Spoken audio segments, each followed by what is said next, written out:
Assalamualaikum warahmatullahi wabarakatuh.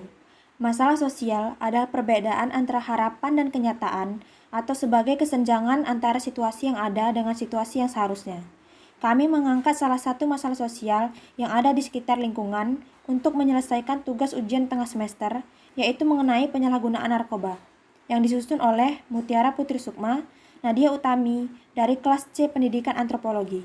Dan berikut kami paparkan mengenai penyalahgunaan narkoba. Narkoba. Secara etimologis, narkoba atau narkotika berasal dari bahasa Inggris narkos atau narkosis yang berarti menidurkan dan pembiusan. Narkotika berasal dari bahasa Yunani yaitu narke atau narkam yang berarti terbius sehingga tidak merasakan apa-apa. Narkotika berasal dari perkataan narkotik yang artinya sesuatu yang dapat menghilangkan rasa nyeri dan dapat menimbulkan efek stupor atau bengong, bahan-bahan pembius, dan obat bius. Kamus Besar Bahasa Indonesia mengistilahkan narkoba atau narkotika adalah obat yang dapat menenangkan syaraf, menghilangkan rasa sakit, menimbulkan rasa ngantuk, atau merangsang. Menurut istilah kedokteran, narkotika adalah obat yang dapat menghilangkan terutama rasa sakit dan nyeri yang berasal dari daerah viresal atau alat-alat rongga dada dan rongga perut. Juga dapat menimbulkan efek stupor atau bengong yang lama dalam keadaan yang masih sadar serta menimbulkan adiksi atau kecanduan. Jenis-jenis narkoba. Yang pertama, opium getah, berwarna putih yang keluar dari kotak biji tanaman Papaver samiferum yang kemudian membeku dan mengering berwarna hitam coklat dan diolah menjadi candu mentah atau candu kasar. Yang kedua, morfin.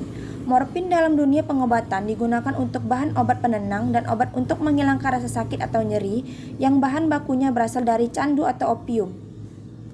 Yang ketiga, ganja, diistilahkan dengan marihuana atau marijuana yang berarti membabukkan atau meracuni. Pohon ganja termasuk tumbuhan liar yang dapat tumbuh di daerah tropis maupun subtropis disesuaikan dengan musim dan iklim daerah setempat. Yang keempat, kokain, merupakan tumbuh-tumbuhan yang dapat dijadikan obat perangsang. Kebanyakan kokain tumbuh di daerah Amerika Selatan, Ceylon, India, dan Jawa. Yang kelima, heroin. Tidak seperti morfin yang masih mempunyai nilai medis, heroin yang masih berasal dari candu setelah melalui proses kimia yang sangat cermat dan mempunyai kemampuan yang jauh lebih keras daripada morfin. Yang keenam, sabu-sabu. Berbentuk seperti bumbu masak, yakni kristal kecil-kecil berwarna putih, tidak berbau, serta mudah larut dalam air alkohol. Pemakaiannya segera akan aktif, banyak ide, tidak merasa lelah meski sudah bekerja lama, tidak merasa lapar, dan memiliki rasa percaya diri yang besar. Yang ketujuh, ekstasi, zat atau bahan yang tidak termasuk kategori narkotika atau alkohol, dan merupakan jenis zat adiktif yang tergolong simultansia atau perangsang. Yang kedelapan, putau, merupakan minuman khas Cina yang mengandung alkohol dan sejenis heroin yang serumpun dengan ganja. Pemakaiannya dengan menghisap melalui hidung atau mulut dan menyuntikkan ke pembuluh darah. Yang kesembilan, alkohol, termasuk dalam zat adiktif yang menyebabkan ketagihan dan ketergantungan sehingga dapat menyebabkan keracunan atau mabuk. Dan yang terakhir, sedatavia atau hipnotika. Di dunia kedokteran terdapat jenis obat yang berkhasiat sebagai obat penenang dan golongan ini termasuk psikotropika golongan 4. Bahaya pemakaian narkoba. Yang pertama, otak dan syaraf dipaksa untuk bekerja di luar kemampuan yang sebenarnya dalam keadaan yang tidak wajar. Yang kedua, peredaran darah dan jantung. Dikarenakan pengotoran darah oleh zat-zat yang mempunyai efek yang sangat keras, akibatnya jantung dirangsang untuk bekerja di luar kewajiban. Ketiga, pernapasan tidak akan bekerja dengan baik dan cepat lelah sekali. Keempat, penggunaan lebih dari dosis yang dapat ditahan oleh tubuh akan mendatangkan kematian secara mengerikan.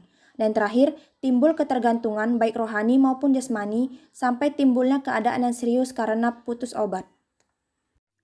Selanjutnya yaitu sebab-sebab terjadinya penyalahgunaan narkoba.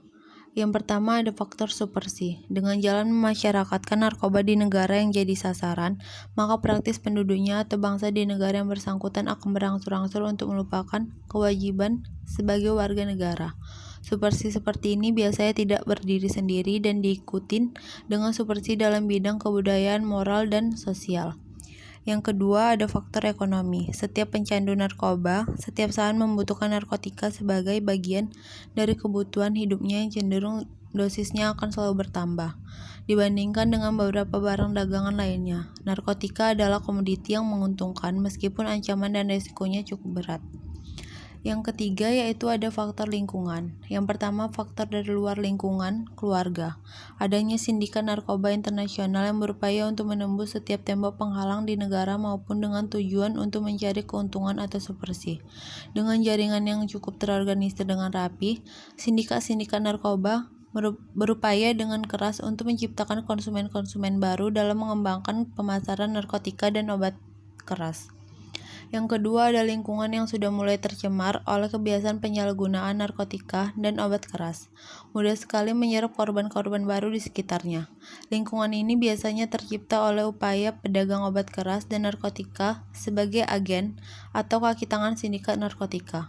Ada juga yang tercipta karena adanya pendatang baru ke dalam suatu lingkungan masyarakat yang disebabkan di antara rekannya yang terdorong oleh rasa ingin tahu dan ingin mencoba. Yang ketiga yaitu lingkungan liar. Lingkungan seperti inilah suatu lingkungan yang lepas dari pengawasan dan bimbingan.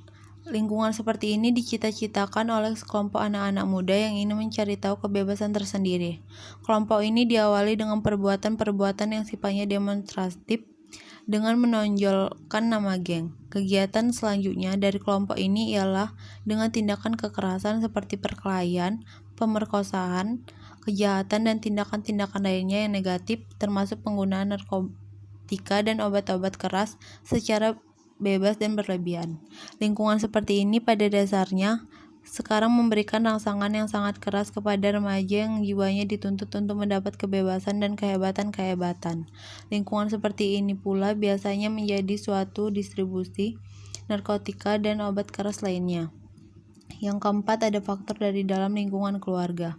Masalah ini yang sedang melanda kita dewasa ini. Diawali dengan kesibukan si ayah dalam mengejar karir atau objek untuk mencari atau mengejar kekayaan yang berlimpah sehingga kebutuhan keluarga terlupakan. Istilah uang mengatur segalanya mulai populer pada saat sekarang ini, terutama di kota-kota besar. Persaingan satu dan lainnya secara diam-diam berjalan dahsyat.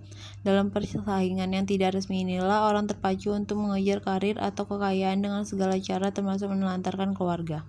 Di lain pihak ibu yang mulai dekat dengan anak mulai pula kejangkitan wabah arisan, bisnis, show, di sana-sini, shopping, dan sibuk satu kegiatan yang mulai meregangkan komunikasi antara orang tua dengan putra-putrinya. Urusan keluarga biasanya diserahkan kepada mbak. Inilah titik awal dari terjerumusnya generasi muda ke lembah narkotika dan obat keras. Rumah yang fungsinya tempat berteduh, tempat melepaskan kerinduan antara anggota keluarga satu dengan yang lainnya, tempat membadu kasih sayang antara orang tua dan anak, akan sedikit demi sedikit berubah fungsi menjadi tempat persinggahan saja. Keadaan ini yang akan mendorong si putra dan putri untuk mencari kesibukan di luar seperti halnya mama dan papanya. Selanjutnya yaitu pencegahan dan penanggulangan narkoba. Ada 3 cara yang sederhana dalam menanggulangi bencana narkoba. Yaitu yang pertama ada pencegahan. Mencegah jauh lebih bermanfaat daripada mengobati. Untuk ini dapat dilakukan pencegahan umum. Narkoba merupakan satu wabah internasional yang akan menjalar ke setiap negara. Apakah negara itu sedang maju atau berkembang, semua jadi sasaran dari sindikat-sindikat narkoba. Menghadapi kenyataan seperti ini, pemerintah telah berupaya dengan mengeluarkan undang-undang. Yang kedua, dalam lingkungan rumah tangga. Jadikanlah rumah untuk berteduh seluruh keluarga dalam arti yang seluas-luasnya. Antar komunikasi yang harmonis antar seluruh anggota keluarga. Hubungan antara ayah, ibu, dan anak harus terjalin cukup harmonis dalam arti saling menghormati, pupuk rasa kasih sayang yang sedalam-dalamnya. Yang ketiga yaitu di luar lingkungan. Lingkungan di luar rumah tangga adalah merupakan masyarakat tersendiri yang merupakan bagian dari kegiatan sehari-hari yang tak dapat dipisahkan. Dalam lingkungan ini akan tercipta suatu masyarakat sendiri dengan latar belakang sosial ekonomi yang berbeda-beda, budaya yang berbeda, agama yang berbeda, dan banyak lagi perbedaan-perbedaan yang kemudian berkumpul jadi satu kelompok. Ke dalam lingkungan ini pengaruh narkoba mudah masuk dan berkembang. Untuk itu, kelompok ini harus cepat diarahkan kepada kegiatan-kegiatan di mana perbedaan-perbedaan tadi tidak menjadi penghalang, seperti kegiatan olahraga, kesenian, kegiatan pengamanan lingkungan, kegiatan sosial, dan membantu kegiatan-kegiatan lainnya yang positif. Yang terakhir yaitu seluruh masyarakat berperan serta dengan pemerintah Meskipun sudah diancam hukuman yang berat kepada pengedar dan sindikat narkoba, namun pelanggaran tidak pernah berhenti. Mungkin karena perdagangan ini sangat menguntungkan atas subversi yang sangat berat. Penghancuran tanaman ganja terjadi di mana-mana, namun masih dijumpai tanaman baru.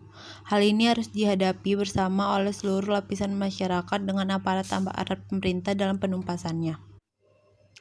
Yang kedua yaitu pengobatan.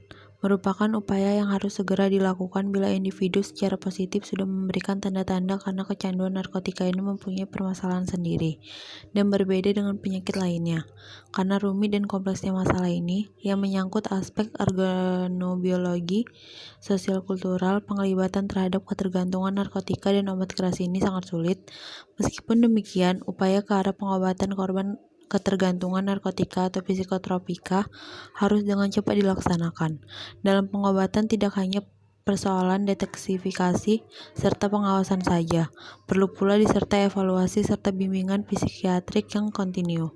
Walaupun penderita sudah kembali ke masyarakat, serta diperlukan juga partisipasi serta pengertian maupun penerimaan masyarakat untuk membantu penderita menjalani kehidupan yang wajar.